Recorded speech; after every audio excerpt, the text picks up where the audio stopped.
A'udzubillahi minasyaitonirrajim. Bismillahirrahmanirrahim. Assalamualaikum warahmatullahi wabarakatuh. Malam ini saya akan bercerita, mengisahkan kembali tentang salah satu pusaka saya yang saya dapat. Jadi saya mendapat amanah untuk merawat satu pusaka. Itu saya dapat wujudnya seperti ini. Ini kalau bahasa Jawanya adalah godo, gada, jadi gada seperti itu. Ini dengan ada tulisan Jawanya. Saya dekatkan biar kelihatan. Saya dekatkan sebentar. Ini tulisannya, bentar. Tulisannya ini adalah bacanya Podo Joyo seperti itu.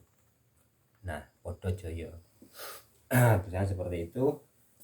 Saya ini dapat amanah dari teman saya. Namanya, saya sebutlah namanya. Dari Ponorogo, pokoknya salah satu teman saya dari Ponorogo. Kira-kira tahun, tepatnya saya lupa sih. Kira-kira tahun 2008 kalau enggak 2009. Ya, berkisaran tahunan seperti itulah. Soalnya itu mendekati waktu mau pemilu. Jadi 2009 kan ada pemilu. Jadi saya sebenarnya adik saya sih yang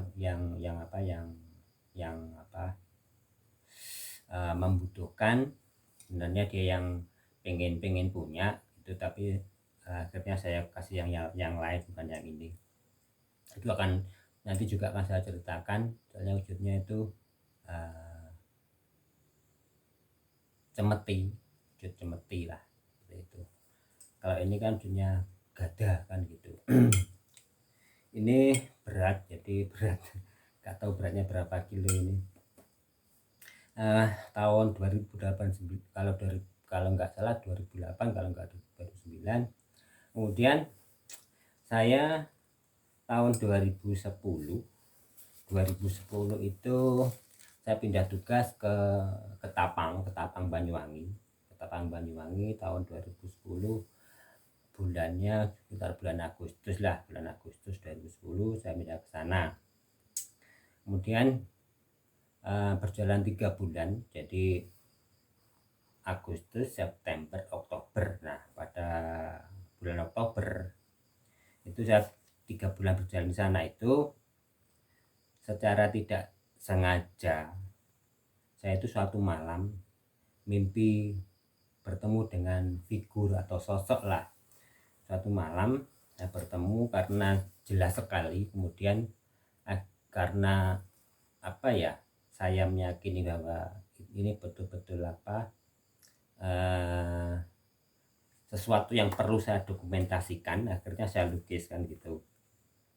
Saya lukis itu wujudnya, gambarnya seperti ini. Jadi saya pun karena jelas, melihatnya jelas, sempat komunikasi juga, wujudnya seperti ini. Jadi figurnya seperti ini. Nah, seperti ini.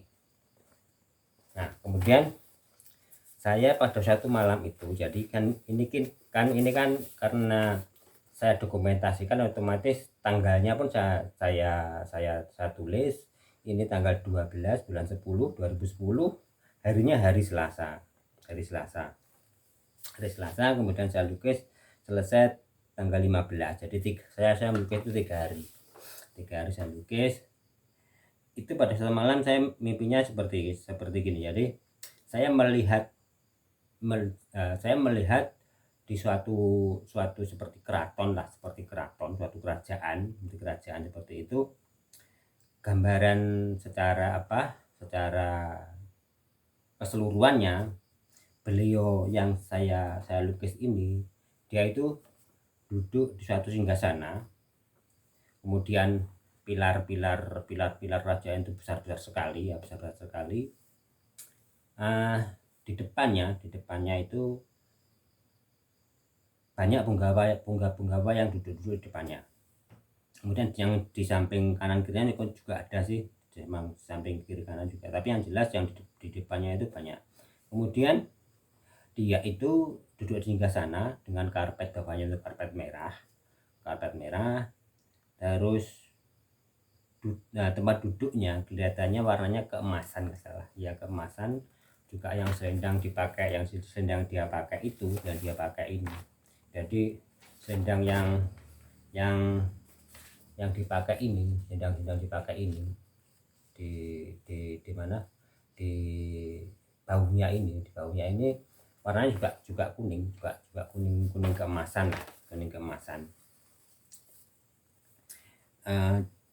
Beliau memakai mahkota raja seperti itu.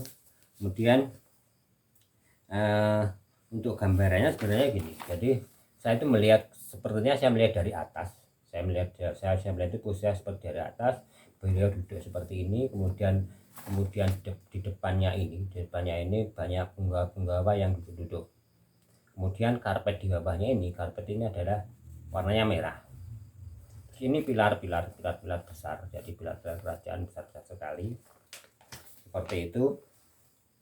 Dia sambil duduk itu membawa sesuatu, tapi enggak dibungkus seperti kantongan seperti ini, bukan, tapi hanya dibungkus kayak kain mori ya, kain putih seperti itu. Kalau nggak salah kotak posisinya dibungkus, nggak diselongsongkan gini. Kemudian saya tanya, loh, Kanjeng Prabu, yang jenengan bawa itu apa? Saya tanya seperti itu. Kemudian dia menjawab, loh, rata-rata kalau saya mimpi dengan pasti menyampaikannya bilangnya le, atau kalau bahasa Indonesia mungkin nak ya, nak itu, nak, kamu pengen tahu kah? Saya bilang, jawab, iya, saya pengen tahu. Terus kemudian dibuka sama dia, seperti ini loh, nak, gitu. Seperti ini loh. Oh, saya langsung bilang, oh iya, saya pun juga meyakini bahwa berarti ini apa kira-kira. Karena posisi saya di Ketapang dan juga di Banyuwangi, itu adalah teritorialnya Prabu Minak Jinggo, jadi ratu di Blambangan sana. Beliau memang tersohor dengan kesaktiannya. Dia punya godo besi kuning, gada besi kuning. Nah, saya kemudian, oh ternyata saya dalam hati bahwa oh ternyata jenengan itu hanya menunjukkan saya bahwa milik jenengan itu masih berarti masih di bawah dia, di alamnya dia. Saya memang yakin bahwa ini bukan miliknya Minak Jinggo. Nah, kemudian jadi istilahnya begini, karena saya punya ini, kemudian saya di sana, Minak Jinggo itu, Prabu Minak Jinggo itu pengen memastikan bahwa yang kamu bawa itu lunak, bukan punya saya masih saya bawa. Kira-kira seperti itu. Kemudian begitu diperlihatkan ke saya, terus oleh beliau seperti di gambar saya ini. Jadi seperti di gambar saya ini, kemudian diletakkan di baunya segini. Begitu diletakkan di sini, kemudian digeser-geser sama dia. Nah, saya tanya, loh, Kanjeng Prabu, kok jenengan geser-geseran kenapa? Katanya seperti itu. Nah, dia, oh, kamu juga pengen tahu dan nak? Ya iyalah Kanjeng Prabu. Terus dia menyampaikan, ini gunanya kalau saya geser-geserkan ini agar mancing, bahasa Jawanya itu mancing. Jadi kalau bahasa Indonesia menyatu, dalam arti kekuatannya ini kalau saya geser-geserkan ini agar lebih menyatu dengan beliau.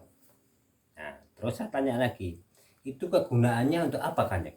Nah, dia bilang lagi, ini gunanya untuk gini loh, ini untuk kesaktian, kemudian ini untuk kawibawan, ini untuk memegang tampuk kepemimpinan seperti itu.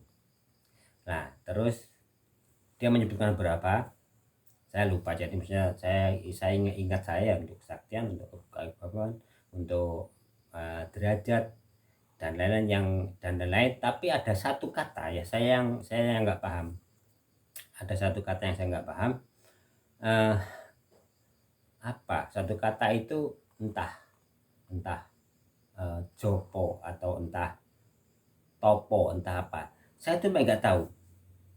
Bahasa Jawa juga bukan, terus bahasa Jawa halus bukan, terus saya kok nggak paham Sanskerta, saya apalagi apa, pokoknya dia itu entah bahasa Sanskerta atau Jawa kawin tak gimana saya nggak tahu.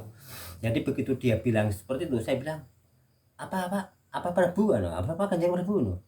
Dia bilang lagi, kilo le ini lu nak, dia bilang lagi, tapi saya tetap nggak tahu. Jadi loh itu apa no? Loh ini loh deh, ini loh nak, dia bilang lagi. Begitu saya tetap nggak tahu, dia tertawa lepas, wah gitu ya. Begitu dia tertawa lepas, saya langsung terjaga. Loh, begitu saya langsung terjaga, kemudian karena saya jelas sekali dengan beliau tadi yang diperlihatkan seperti ini tuh yang saya karena tahu detailnya yang beliau bawa itu, ini ujungnya yang beliau bawa itu ujungnya ini seperti apa ya, kalau orang Jawa bilang seperti gempil atau cuwil, atau kalau bahasanya mungkin agak melesak ke dalam ujungnya ini, enggak seperti ini, jadi ujungnya sebelah sini kayak seperti agak melesak ke dalam.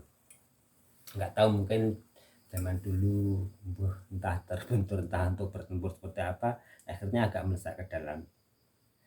Kira-kira seperti itu yang saya dapatkan dari mimpi saya.